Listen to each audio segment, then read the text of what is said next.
राधे राधे। जय श्री कृष्णा।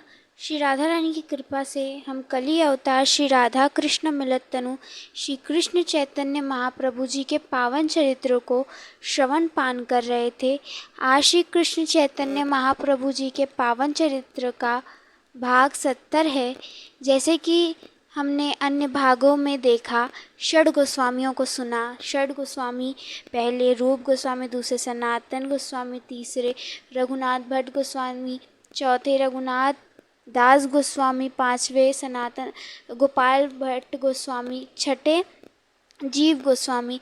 इनके बारे में हमने थोड़ा थोड़ा सुना, थोड़ा थोड़ा जाना। अब महाप्रभु जी ने इन षड गोस्वामी बाग जो वैष्णव जन हैं सबको सारी सेवा प्रदान करके वे निश्चित हो गए कि अब आने वाले मनुष्यों के लिए, आने वाले जो लोग हैं, अब वे प्रभु के अमृत चरित्रों को सुन पाएंगे। जैसे कि सारे जो भक्त थे वे चरित्रों को सुना रहे थे, चरित्रों का लेखन कर रहे थे और श्री विग्रह प्रकट कर रहे थे, प्रचार प्रसार कर रहे थे। तो ये सारे कार्य देख महाप्रभु जी अब निश्चित हो गए कि अब आने वाले मनुष्यों के लिए लिखा जा रहा है, जिससे वे भी प्रभु के बारे में जान सकें और प्रभु की भक्ति कर पाएँ। तो तब महाप्रभु जी वृंदावन को लेकर एकदम निश्चित हो गए।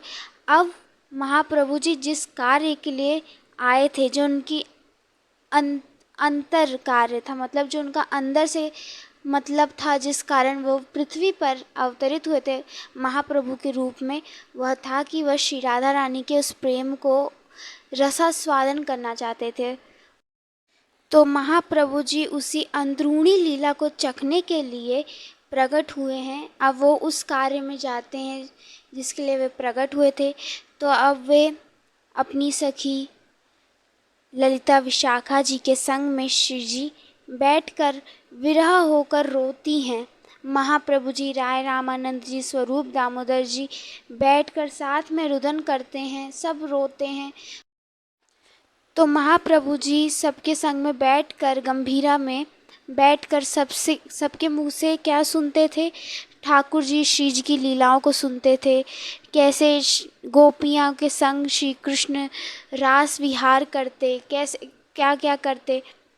और जब वे वह सुनते, क्या कौन सी चीज़, जब वे सुनते कि कैसे ठाकुर जी श्री वृंदावन को छोड़कर मथुरा को जा रहे हैं, तब यही सुनते महाप्रभु जी का जो विरह होता था वो तो और अटूट हो जाता था, और बढ़ने लगता था, और बढ़ने लगता था। सारे जो भक्त जन हैं वे उनको संभालते थे, परंतु महाप्रभु जी संभलते ही नहीं थे, संभल ही नहीं पाते थे।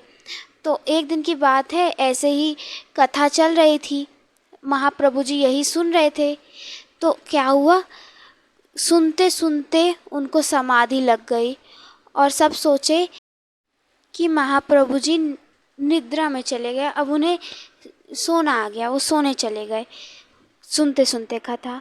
पर तब भक्तों ने क्या किया, तब जो गोविंद जी थे वे सोचे कि जो सारे भक्तजन हैं, स्वरूप दामोदर जी हैं, राय रामानंद जी हैं, वे रात के 3 प्रहर से जग ही रहे हैं, अब उन्हें सो जाना चाहिए। तो गोविंद जी कहते हैं कि अब जाइए, आप सब सो जाइए, मैं महाप्रभु जी को देख रहा हूँ।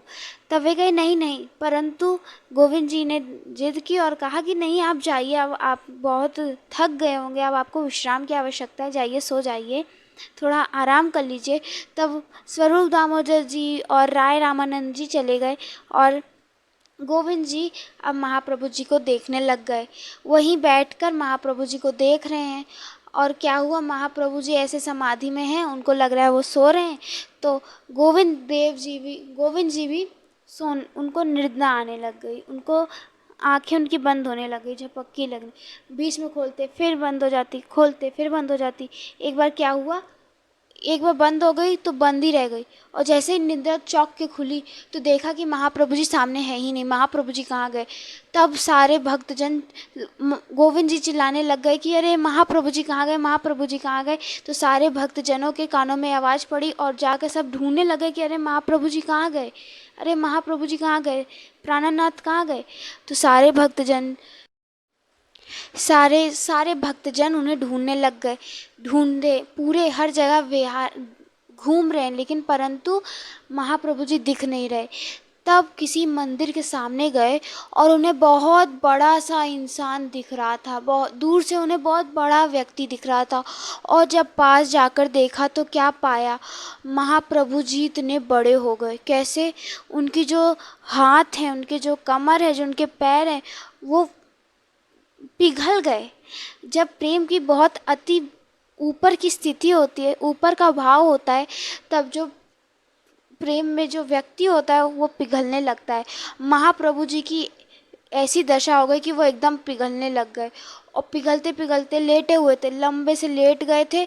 उनका जो शरीर था वो तो बढ़ गया था, 2-3 गुना बढ़ गया। हाथ मोटे मोटे हो गए पिघलकर, पैर मोटे मोटे, कमर, पूरा शरीर पिघल गया।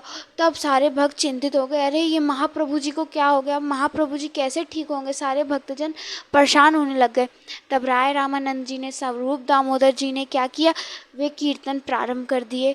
कृष्ण हे कृष्ण हे कृष्ण हे कृष्ण हे कृष्ण हे कृष्ण हे कृष्ण हे कृष्ण हे। इस तरह कीर्तन चलता रहा। फिर महाप्रभु जी का जब कीर्तन हो रहा था, तो महाप्रभु जी का जो शरीर था, जो एकदम पिघल गया था, वह धीरे धीरे आकार में आ रहा था। जो शरीर थी वो धीरे धीरे छोटी हो रही थी, जो उसका वास्तविक स्वरूप था उसमें वो आ रहा था।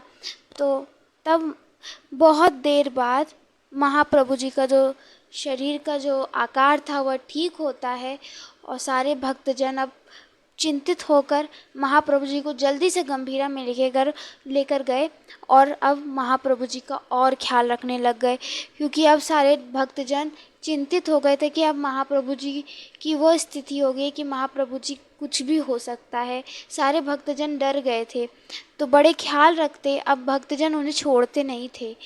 तो एक बार की बात है कि ऐसे ही महाप्रभु जी प्रतिदिन कथा सुना करते थे, प्रतिदिन कथा सुनते थे। तो एक दिन कथा सुनते वे फिर समाधि में चले गए, और फिर सब भक्तों को लगा कि वे सो गए। और कौन सी कथा चल रही थी? गीत गोविंद सुन रहे थे। महाप्रभु जी गीत गोविंद सुन रहे थे। तो सुनते सुनते वे फिर समाधि में चले गए, सबको लगा वे सो गए। फिर गोविंद जी कहे कि आप जाइए, मैं देख रहा हूँ, कुछ नहीं होगा।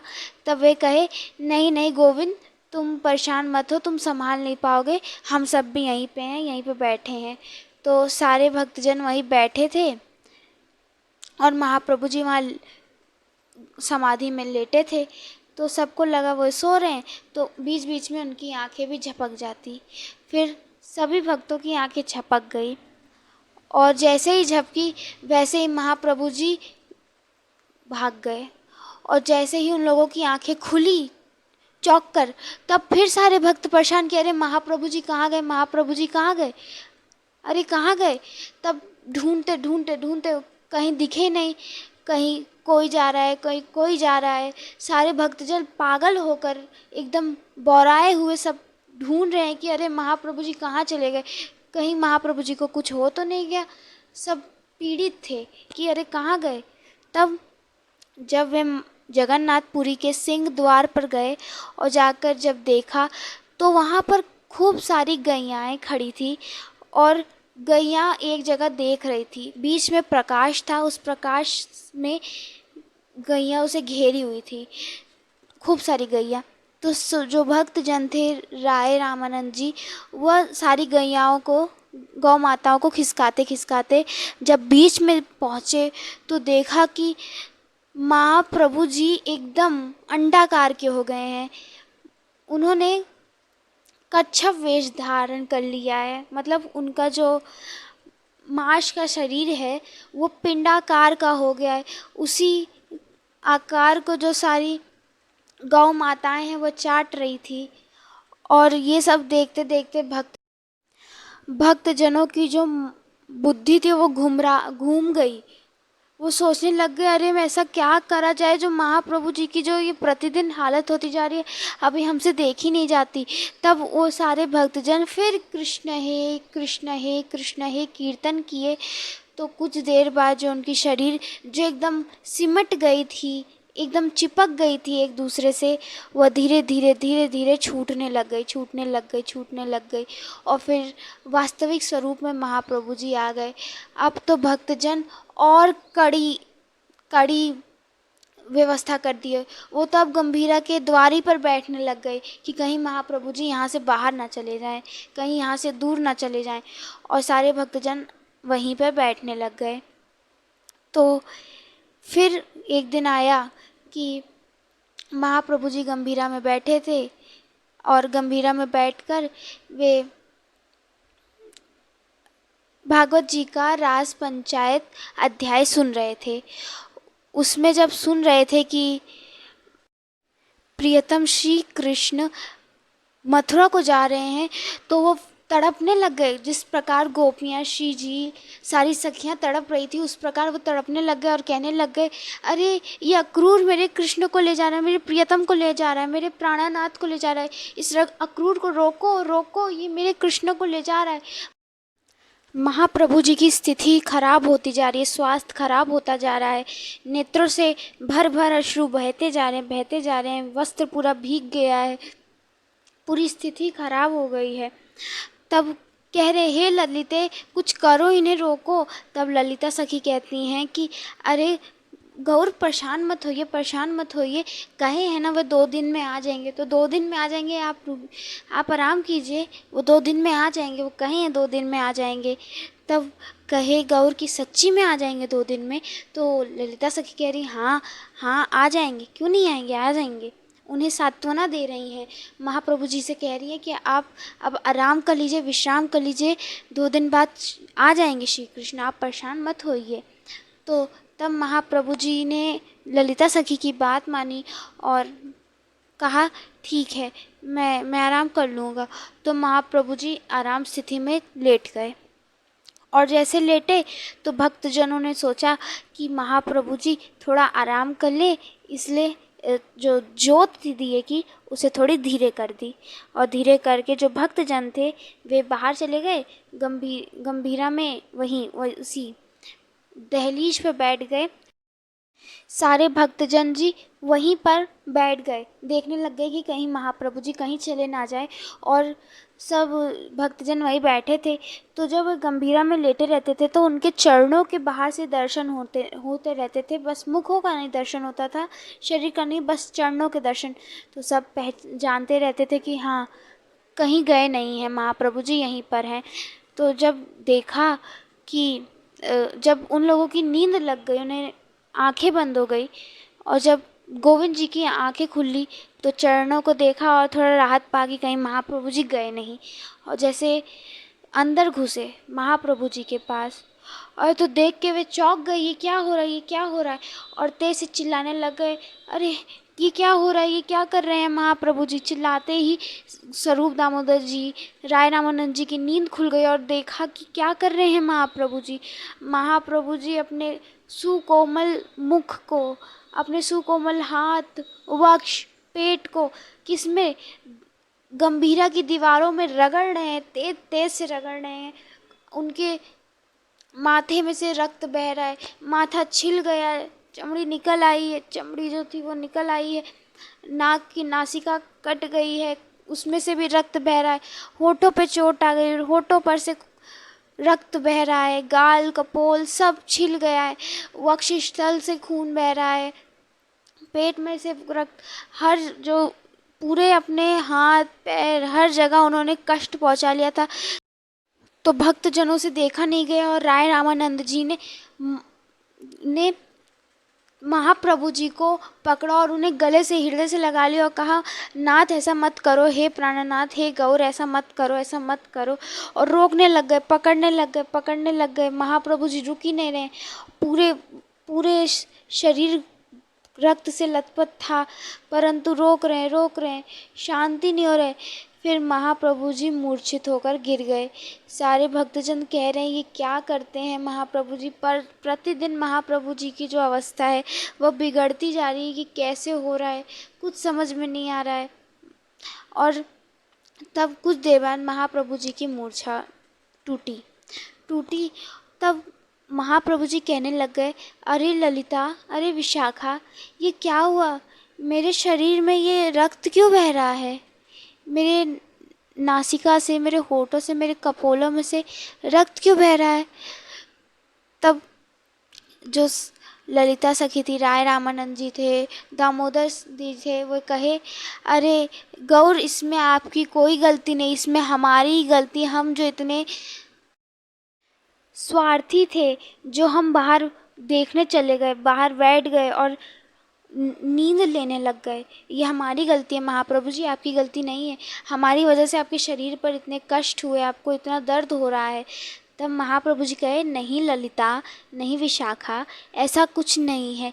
जब तुम लोग मुझे छोड़ के बाहर चली गई थी, तो मैं यहाँ पे लेट गई थी, और लेटे हुए मुझे ना श्री कृष्ण की बंसी की ध्वनि सुनाई दे रही थी, और उस ध्वनि को सुनाई तुमने जो किवाड़ थी वो बंद कर दी थी थोड़ी सी, तो मैं उसे खोल रही थी, मुझसे खुल ही नहीं रही थी, और मैं रगड़ने लग गई। शायद उसी कारण से मेरे जो हाथ हैं, मेरा जो मुख है, वो छिल गया। तब गौर की इन बातों को सुनकर सब भक्तजन बड़े निराश हुए, रोने लगे। तो अब महाप्रभु जी का सारी जो कष्ट था वो ठीक करवाते हैं, सब दवा लेप लगवाते हैं। तो अब स्वरूप दामोदर जी से सारे भक्तजन कहते हैं कि आप महाप्रभु जी को विरह वेदना की लीला मत सुनाया करिए, आप महाप्रभु जी को हास्य लीला सुनाया करिए, जो थोड़ी विरह से दूर की लीला हो। गीत गोविंद, आप भागवत के उन श्लोकों को मत गाया करिए जिससे महाप्रभु जी को पीड़ा होती है, उन्हें विरह होता है, आप उन्हें हास्य कथा सुनाया करिए। तो ये सारा आग्रह सब स्वरूप दामोदर जी से कर रहे हैं। तो स्वरूप दामोदर जी मानते भी हैं और सुनाते भी हैं। उस प्रसंग को हम कल के भाग में सुनेंगे। श्री जी कृपा से आज के प्रसंग को हम यहीं पे विराम देते हैं, और तब तक के लिए आप सभी भक्तों को राधे राधे, जय श्री कृष्णा।